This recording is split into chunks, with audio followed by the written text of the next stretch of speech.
ಅಷ್ಟೇ. ಸರ್ ನನ್ನ ಹೆಸರು ಸಂತೋಷ್ ಹಬ್ಬ. ನಾವು ಬೆಳಗಾವಿಯಿಂದ ಬಂದಿದ್ವಿ. ನಾನು ಒಂದು ಸತಿ ಇನ್ಸ್ಟಾಗ್ರಾಮಲ್ಲಿ ನೋಡಿದ್ದೆ ಸರ್, ಸಖತ್ತಾಗಿ ಅನಿಸ್ತು. ಇದೇನು ಡೌಟ್ ಇದೆ ಅಂತ ಹೇಳ್ಬಿಟ್ಟು ಬಂದು ಪೈಲೆ ದಿನನೇ ಎಲ್ಲ ಚೆಕ್ ಮಾಡಿದೆ. ಆಮೇಲೆ ಇವರು ನಮ್ಮ ಮಗ ಅದಕ್ಕೆ ಬಿಟ್ಟೆ ಇವತ್ತು ಇವನು ನೋಡಿ ಇವನೇ ಮಾಡೋದೆಲ್ಲ ನೋಡಿ ನನಗೆ ತುಂಬ ಖುಷಿ ಆಯಿತು. ಆಮೇಲೆ ಹೇಳೋಕ್ಕಾಗಲಷ್ಟು ಖುಷಿಯಾಗಿದೆ. ಇನ್ನು ಮುಂದೆ ಇದೇ ಥರ ಇನ್ನು ಫ್ಯೂಚರು ಬ್ರೈಟ್ ಆಗ್ತದೆ. ಎಲ್ಲರೂ ಈ ರೀತಿ ಕ್ಲಾಸ್ಗೆ ಹಾಕಿ ಇಲ್ಲಿ ಕಳಿಸಿ. ವೀರೇಶ್ವರ್ ತುಂಬ ಸ್ಟ್ರಾಂಗ್ ಇದ್ದಾರೆ, ಎಲ್ಲರಿಗೂ ಕಲಿಸ್ಕೊಡ್ತಾರೆ. ಎಲ್ಲ ಥರ ಒಳ್ಳೆ ವಿದ್ಯೆ ಇದೆ, ಎಲ್ಲರೂ ಕಲಿಬೇಕು. ಈ ಥರ ಎಲ್ಲ ಮಕ್ಕಳು ಕಲಿಬೇಕು, ಫ್ಯೂಚರಲ್ಲಿ ಎಲ್ಲರಿಗೂ ಒಳ್ಳೇದಾಗ್ತದೆ. Thank you. ನಾನು ಮಧು ಹೆಬ್ಬಾಳ್ ಅಂತ ಬೆಳಗಾವಿಂದ ಬಂದಿದ್ದೀವಿ. ಇವರು ತರುಣ್ ಹೆಬ್ಬಾಳ್ ಅಂತ ನಮ್ಮ ಮಗ.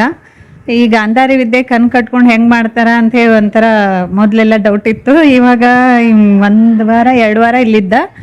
ಅದೆಲ್ಲ ಇವತ್ತು ಬಂದು ಎಲ್ಲ ಚೆಕ್ ಮಾಡಿದ್ವಿ. ಭಾಳ ಚೆನ್ನಾಗಿ ಮಾಡ್ದ, ಕಣ್ಣು ಮುಚ್ಚಿ ಎಲ್ಲನೂ ಫೈಂಡ್ ಔಟ್ ಮಾಡ್ದ. ಸರ್ ಕಲಿಸಿದ್ದಷ್ಟೇ ಅಲ್ಲಿ ನಾವು ಬೇರೆ ಬೇರೆ ಮೆಥಡಲ್ಲಿ ಎಲ್ಲ ಚೆಕ್ ಮಾಡಿ ನೋಡಿದ್ವಿ. ಇಷ್ಟು ಚೆನ್ನಾಗಿ ಮಾಡ್ದೆ, ನಮಗೆ ನಂಬಕ್ಕೆ ಆಗಲಿಲ್ಲ. ಮುಂದೆ ಇದು ಫ್ಯೂಚರಲ್ಲಿ ತುಂಬ ಉಪಯೋಗ ಆಗತ್ತೆ ಅಂತ ನಮಗೂ ಅನ್ನಿಸ್ತು. ಇದು ಬಹಳ ಯೂಸ್ಫುಲ್ ಆಗಿದೆ, ಚೆನ್ನಾಗಿ ನಮ್ಮ ಜನಾಂಗದಲ್ಲಿ ಎಲ್ಲ ಮಕ್ಕಳು ಈ ವಿದ್ಯೆನ 100% ಕಲಿಬೇಕು. ಈ ಥರ ಎಲ್ಲ ವಿದ್ಯೆ ಇದೆ ಅಂತ ನಮ್ಗೆ ಮೊದಲೇ ಗೊತ್ತಿರಲಿಲ್ಲ. ಇವಾಗ ಗೊತ್ತಾಗಿದೆ. ಇದನ್ನು ಎಲ್ಲರೂ ಯುಟಿಲೈಸ್ ಮಾಡಿಕೊಂಡ್ರೆ ಒಳ್ಳೆಯದು. ಮುಂದೆ ಫ್ಯೂಚರಲ್ಲಿ ಮಕ್ಕಳಿಗೆ ಯೂಸ್ ಆಗುತ್ತೆ. 100% ಯೂಸ್ ಮಾಡ್ಕೊಳ್ಳಿ ಇಂಥದ್ದೆಲ್ಲ.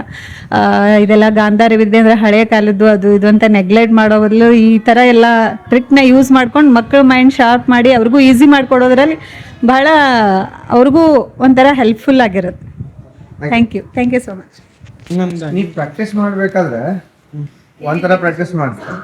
ಈಗ ಮಮ್ಮಿ ಪಪ್ಪ ಅನ್ನೋದು ಪರ್ಫಾರ್ಮ್ ಮಾಡಿದೆ. Actually you perform better than your practice sessions. So how are you feeling? I am feeling good. Actually ನಾ ಪ್ರಾಕ್ಟೀಸ್ ಮಾಡಿದಷ್ಟು ಕಿಂತನೂ ಹೆಚ್ಚು ನಾ ಪೇರೆಂಟ್ಸ್ ಮುಂದೆ ಪರ್ಫಾರ್ಮ್ ಮಾಡಿದೆ. ಪ್ರಾಕ್ಟೀಸ್ನಲ್ಲಿನೇ ನಾನು ನಡು ಸ್ಟಕ್ ಆಗ್ತಿದೆ.